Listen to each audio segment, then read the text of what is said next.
नमस्कार मैत्रिणींनो, स्वागत आहे तुमचं माझ्या चॅनलवरती। आज मी आपल्याला उद्या येणारी योगिनी एकादशी तिचे महात्म्य सांगणार आहे। व्हिडिओ शेवटपर्यंत ऐका। व्हिडिओ जर आवडला तर व्हिडिओला लाईक करा, शेअर करा। ज्यांनी सबस्क्राईब केले नाही त्यांनी माझ्या चॅनलला सबस्क्राईब करा। चला तर मग अधिक वेळ न घालता व्हिडिओला सुरुवात करूया। युधिष्ठिरांनी विचारले, वासुदेव, ज्येष्ठ महिन्याच्या कृष्ण पक्षात जी एकादशी असते तिचे काय नाव आहे? कृपया तिचे वर्णन करावे। भगवान श्रीकृष्ण म्हणाले, नृपश्रेष्ठ, ज्येष्ठ महिन्याच्या कृष्ण पक्षातील एकादशीचे नाव योगिनी आहे। ही मोठमोठ्या पापाचा नाश करणारी आहे।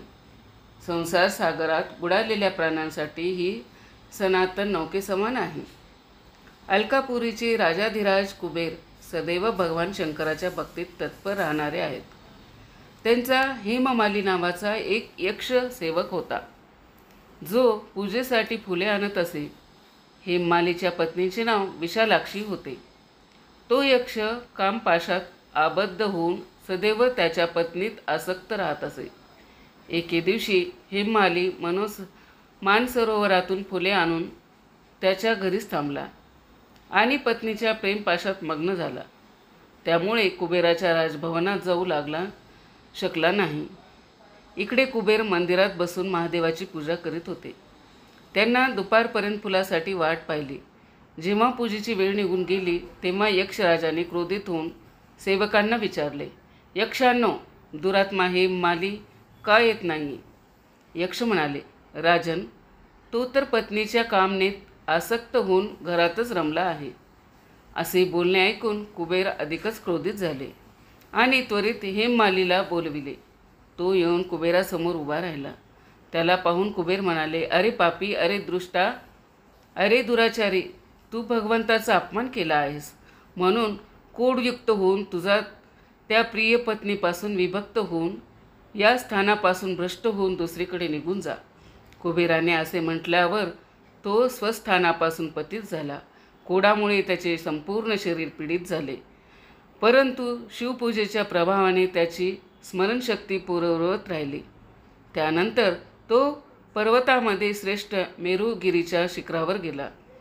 तिथून मार्कंडेय मुनीचे त्याला दर्शन झाले। पापी यक्षाने मुनीच्या श्रीचरणी नमस्कार केला। मार्कंडेय मुनी मग त्याला भीतीमुळे थरथरत असलेले पाहून म्हणाले, तुला कोड रोगाने कसे ग्रासले? यक्ष म्हणाला, मुनी, मी कुबेराचा सेवक हेममाली आहे। मी दररोज मानसरोवरातून फुले आणून शिवपूजेच्या वेळी कुबेराला देत असे। एके दिवशी पत्नी सहवासाच्या सुखात फसल्यामुळे मला वेळेचे भानच राहिले नाही। म्हणून राजाधिराज कुबेराने क्रोधित होऊन मला शाप दिला, ज्यामुळे मी कोडाने आक्रांत होऊन माझ्या प्रिय पत्नीपासून दुरावलो गेलो। मुनिश्रेष्ठ संतांचे चित्त स्वाभाविकपणे परोपकारात लागलेले असते। हे जाणून माझ्यासारख्या अपराधाला कर्तव्याचा उपदेश द्यावा।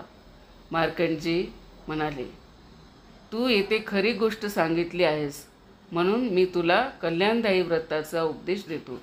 तू ज्येष्ठ महिन्याच्या कृष्ण पक्षातील योगिनी एकादशीचे व्रत कर।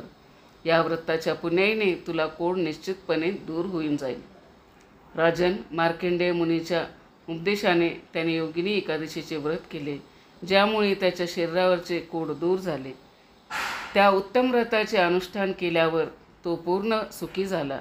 नृपश्रेष्ठ, हे योगिनीचे व्रत असे पुण्यशाली आहे की 88,000 ब्राह्मणांना भोजन करविल्यास जे फळ मिळते त्या समानच फळ योगिनी एकादशीचे व्रत करणाऱ्या मनुष्याला मिळते।